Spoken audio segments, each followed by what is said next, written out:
Now we're continuing our Black History Month series with a look at the Newark Symphony Hall. It was a venue that was open to African-American artists when segregation didn't allow many places for them to perform. But over the years, the city stopped investing in the institution. Now all of that has begun to change.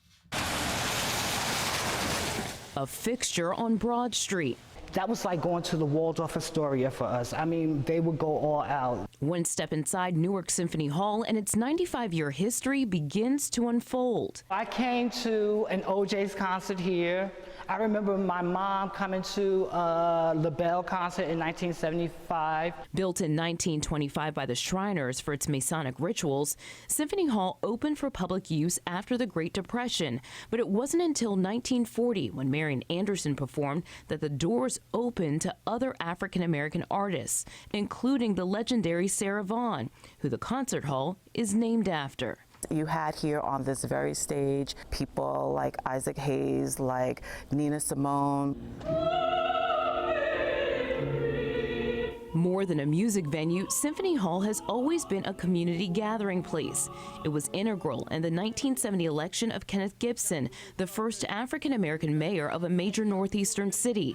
But it wasn't immune to the unrest and the city's eventual decline years after the racially motivated uprising. We were the home for the ballet and for the orchestra, for the opera, and eventually all of them left. And at some point in the 80s, there was a decision to no longer invest in Symphony Hall and build a brand new facility here called NJPAC.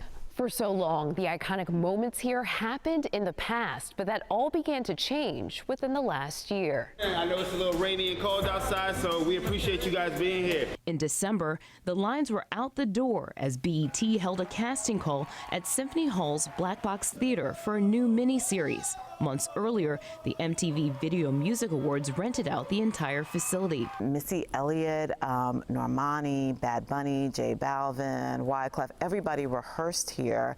And then there also was a commercial shot here for the VMAs. Tanisha Nash Laird has only been president and CEO since the fall of 2018. She's leading the revitalization efforts, which includes raising $40 million for a renovation. Newark Symphony Hall is going to be a national model for what you can do to revitalize an institution, really, and make sure you do it so that everybody benefits.